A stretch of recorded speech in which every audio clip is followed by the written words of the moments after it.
महाभारत केवल एक युद्ध नहीं, बल्कि युगों का सत्य है। हर प्रसंग अपने भीतर छिपाए हुए है धर्म, वीरता और मानवीय भावनाओं का अद्वितीय रहस्य। महाभारत का युद्ध, जहां धर्म और अधर्म की लड़ाई चल रही थी, उस भूमि पर एक ऐसा अध्याय भी लिखा गया जिसने सबको हैरान कर दिया।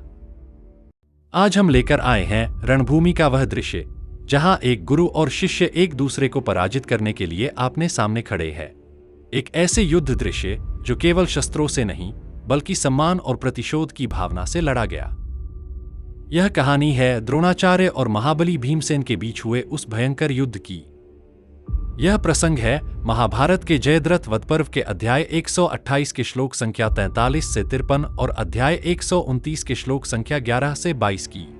कथा तब की है जब महाराज युधिष्ठिर ने भीम को आज्ञा दी कि वह जाकर अर्जुन और भगवान कृष्ण का पता लगाएं कि इस समय युद्ध भूमि में वे सकुशल तो है न। युधिष्ठिर चिंतित थे क्योंकि अर्जुन ने जयद्रथ को मारने की प्रतिज्ञा ले रखी थी।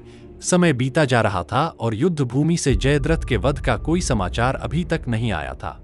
जब भीम आज्ञा लेके मार्ग से जा रहे थे, उनके रास्ते में द्रोण आ गए। तो चलिए कथा के मूल श्लोक को पकड़ के चलते हैं। यह भी बता दे कि महाभारत गीता प्रेस से इस कथा को लिया गया है। आप स्वयं पढ़ के इसकी पुष्टि कर सकते हैं। ना यहाँ कुछ जोड़ा गया है ना घटाया। तो कथा का आरंभ करते हैं। पेश है द्रोण और भीम का युद्ध।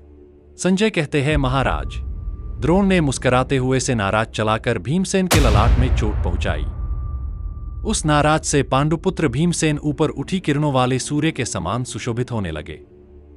द्रोणाचार्य यह समझकर कि यह भीम भी अर्जुन के समान मेरी पूजा करेगा, उनसे इस प्रकार बोले, महाबली भीमसेन, तुम समरभूमि में आज मुझ शत्रु को पराजित किए बिना इस शत्रुसेना में प्रवेश नहीं कर सकोगे। तुम्हारे छोटे भाई अर्जुन मेरी अनुमति से इस सेना के भीतर घुस गए हैं। यदि इच्छा हो तो उसी तरह तुम भी जा सकते हो, अन्यथा मेरे इस सैन्यव्यूह में प्रवेश नहीं कर पाओगे। तो यहां हम देखते हैं कि गुरु द्रोण यह सोच रहे थे कि भीम भी मेरी पूजा करेगा, अनुमति लेगा और फिर मैं उसे आगे जाने दूंगा। क्योंकि अर्जुन ने द्रोण को प्रणाम करके कहा कि द्रोण को तो स्वयं द्रोण ही हरा सकते हैं। द्रोण को भी अहंकार था कि उन्हें कोई नहीं हरा सकता। पर क्या वास्तव में कोई ऐसा भी है जो हारा ना हो?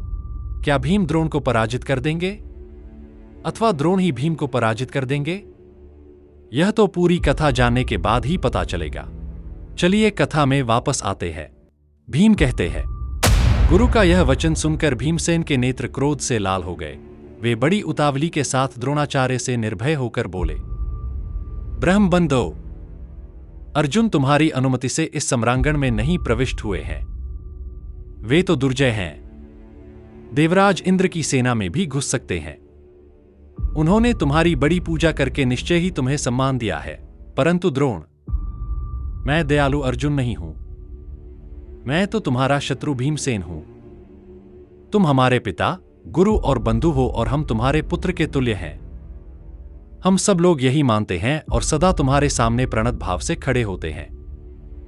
परंतु आज तुम्हारे मुंह से जो बात निकल रही है, उससे हम लोगों पर तुम्हारा विपरीत भाव लक्षित होता है। यदि तुम अपने आप को शत्रु मानते हो तो ऐसा ही सही। यह मैं भीमसेन तुम्हारे शत्रु के अनुरूप कर्म कर रहा हूं। यहां हम देखते हैं कि भीम का संवाद केवल रणभूमि की चुनौती नहीं है, अपितु गहरे मानवीय भावों का दर्पण है। प्रारंभ में भीम अपने गुरु द्रोण को आदर प्रदान करते हैं, उन्हें पिता और बंधु समान मानते हैं। यह उनके चरित्र की वह द्वैतता दर्शाता है, जहां एक ओर शिष्य का कर्तव्य है और दूसरी ओर योद्धा का धर्म। जब भीम कहते हैं कि अर्जुन ने आपको प्रणाम कर आगे बढ़ना उचित समझा, परंतु अर्जुन को आपकी अनुमति की आवश्यकता नहीं है, वह इंद्र को भी परास्त करने की क्षमता रखता है, तो यह वचन द्रोण के अधिकार के प्रति सीधी चुनौती प्रस्तुत करता है। यह प्रसंग हमें स्पष्ट करता है कि भीम अब गुरु को केवल सम्मान की दृष्टि से नहीं, बल्कि प्रतिद्वंद्वी के रूप में भी देख रहे हैं। इसके पश्चात जब वे स्मरण कराते हैं, आप हमारे गुरु हैं और हम सदैव आपके सम्मुख हाथ जोड़े खड़े रहे, तो यह उनकी कृतज्ञता का संकेत है।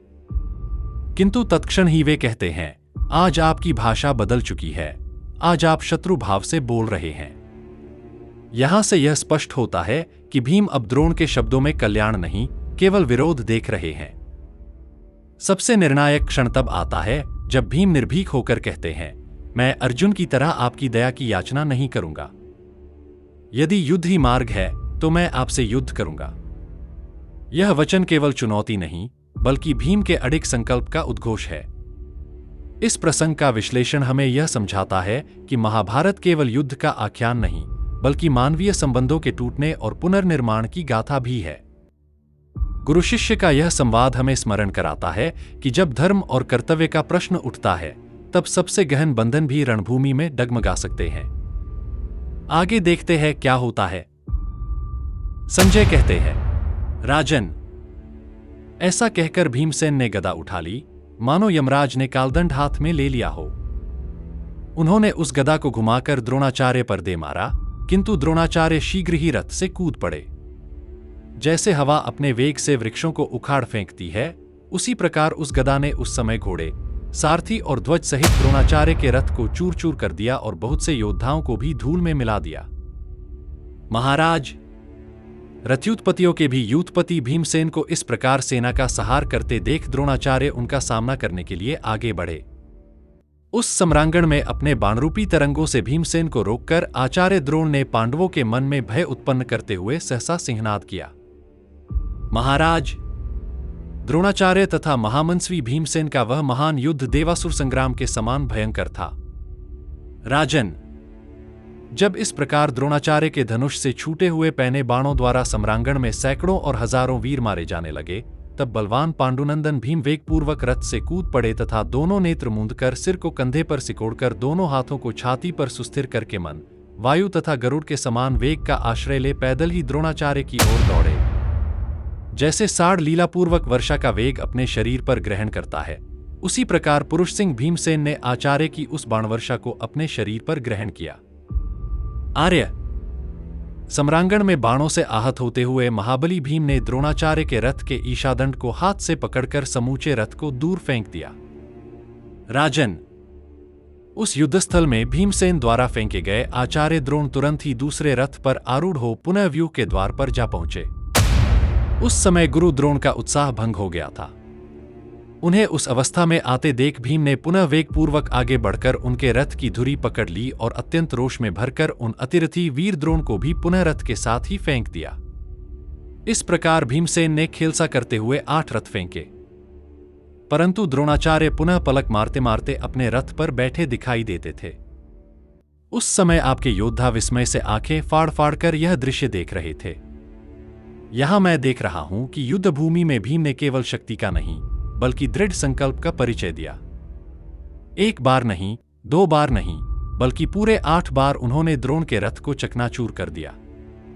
यह तथ्य अपने आप में द्रोण के उस अहंकार को तोड़ता है जिसमें वे स्वयं को अजेय मानते थे और यह विश्वास रखते थे कि कोई उन्हें रणभूमि में पराजित नहीं कर सकता।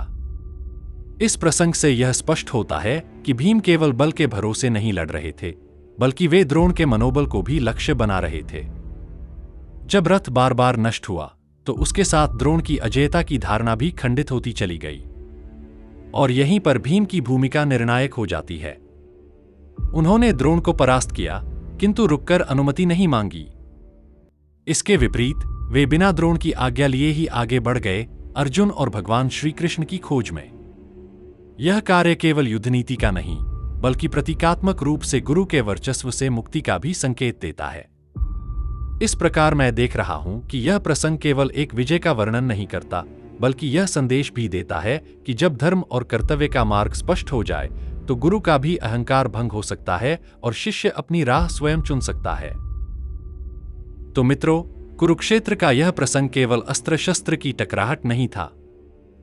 यह था आचार्य और शिष्य के बीच का अद्भुत संग्राम।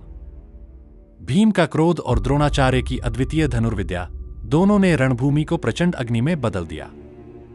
लेकिन यही तो महाभारत की सीख है कि हर युद्ध, हर बलिदान के पीछे छिपा है धर्म और कर्तव्य का गूढ़ संदेश। आइए इस प्रसंग से हम यही प्रेरणा लें कि जीवन की रणभूमि में चाहे कैसी भी परिस्थिति हो, धर्म के मार्ग पर अडिग रहना ही सच्ची विजय है। यदि आपको वीडियो अच्छा लगे तो शेयर करें। जय हिंद, जय भारत, जय सनातन, जय श्री राम।